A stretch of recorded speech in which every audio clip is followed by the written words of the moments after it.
I always drank with a purpose, and my goal was to see how drunk I could get without killing myself.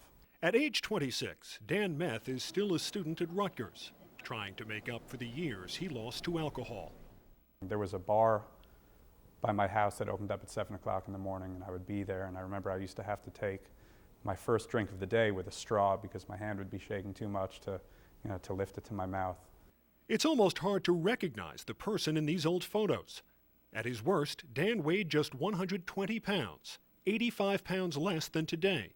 He says he was filled with self-hatred. I couldn't look in the mirror for a number of years, and I used to shave while I was in the shower. You actually couldn't stand to see your own face. I hated who I was. Dan's story is more common than you'd think. While underage drinking as a whole is down, binge drinking among young adults 18 to 21 is on the rise. 1,700 college students die each year in alcohol-related incidents. Here in New Jersey, one family is suing Rider University after their son died of alcohol poisoning at a frat party. It's not enjoying a couple of beers with the guys. It's drink, drink, drink, drink, drink. How many can you go? For Dan, rock bottom came about 5 years ago. He was drinking with his friend Keith when his friend passed out. I was a coward, and I didn't make a phone call to get him help. The next morning, Keith fell into a coma and died. And it's a great burden to carry around, knowing that something as simple as a phone call could have saved an individual's life. Now sober, Dan lobbies lawmakers on alcohol-related issues. On this day, he's pushing for a law offering amnesty to underage drinkers who call for help. When you walk out that door, you'll feel a little bit better. You should. Because it takes courage to be able to admit and say what you just said.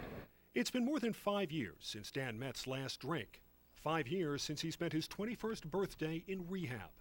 He still feels regret for the years he's lost, guilt for the friend who died. But he also feels something he once thought he never would again. Hope. What do you see when you look in the mirror now?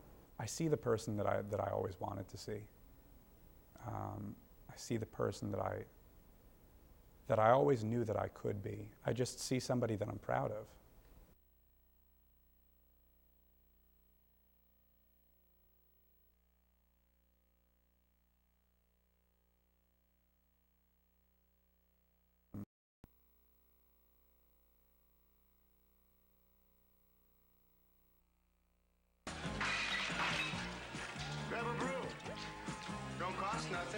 When it comes to college drinking, once it hits your lips, it's so good. This is what some people think of. But the reality is no laughing matter.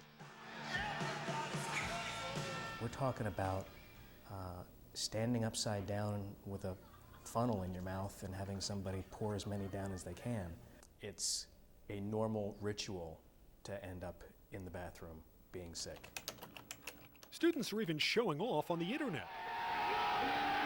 All it took was a quick search to find Rutgers students doing beer bombs, chugging an entire bottle of vodka, even doing some pre-gaming before graduation. Students we talked to say alcohol is just part of the culture. I would say Thursday, Friday, Saturday night. It's pretty much all you do for your whole freshman year.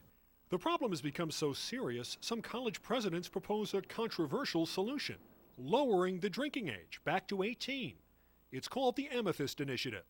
Because young people cannot go out to a bar or a party, that they find that they have to do it in a way that is secretive. Karen Pennington is vice president of campus life at Montclair State, one of 2 New Jersey schools to sign the initiative. She's not convinced it's the answer, but says it is worth discussing. I don't know that pushing the age down is going to increase those numbers down any further. Some Montclair students agree. After all, they say 18-year-olds can go to war, get married, even vote. So why not let them drink? People drink anyway, and I think everyone acknowledges that.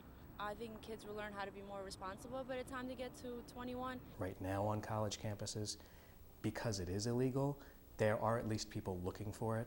Steve Liga is the chairman of Middlesex County's Commission on Alcohol and Drug Dependency.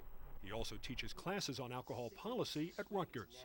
What it does do is it's going to discourage a lot of people from starting to use.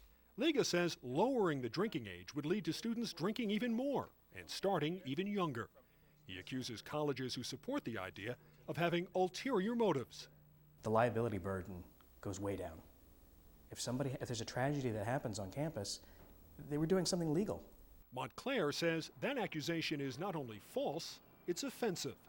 I think we all care about the same things. We all care about our young people growing up in a responsible and productive society. And that means doing whatever it takes to make sure college becomes less about drinking and more about learning.